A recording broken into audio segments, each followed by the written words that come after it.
Les employés de bureau aimaient se moquer d'Alvaro. « Pourquoi tu ne viens pas boire un verre avec nous après le travail le vendredi ?» disait l'un d'eux. « Où étais-tu samedi dernier ?» disait un autre. « Tu ne viens jamais à nos fêtes du samedi. » Alvaro souriait toujours patiemment. Il parlait avec gentillesse et affection à ses collègues de travail. L'attention de Regina a été attirée par son comportement. Elle a appris qu'il était adventiste du 7e jour. Les blagues et les moqueries ont continué pendant plusieurs années au bureau du gouvernement brésilien où Regina et Alvaro travaillaient dans la ville de Salvador. Mais Alvaro ne s'est jamais énervé. Un jour, un collègue de travail, Gilberto, a invité Regina à l'accompagner pour visiter l'endroit où Alvaro se rendait chaque sabbat. « J'ai entendu dire que c'était un endroit inhabituel, pas une église, » a dit Gilberto. « Nous pouvons y apprendre davantage sur la Bible. » Regina voulait en savoir plus sur la Bible, alors elle y est allée avec Gilberto le samedi.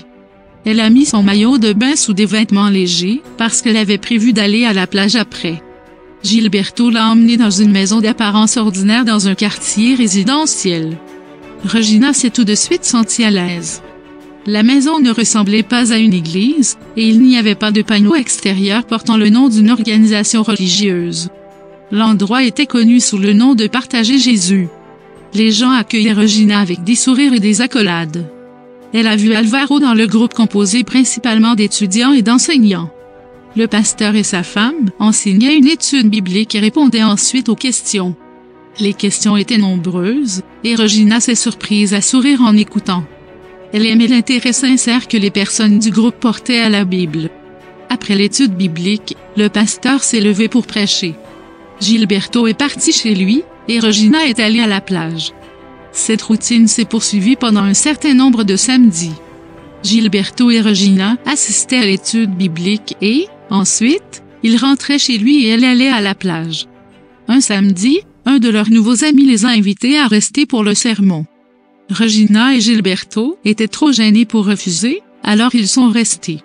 Ils ont essayé de ne pas se faire remarquer, car ils n'étaient pas habillés pour l'église. Mais ils ont beaucoup aimé le sermon et, à partir de ce jour, ils sont restés pour le sermon chaque samedi. 1 an plus tard, Gilberto a donné son cœur à Jésus par le baptême.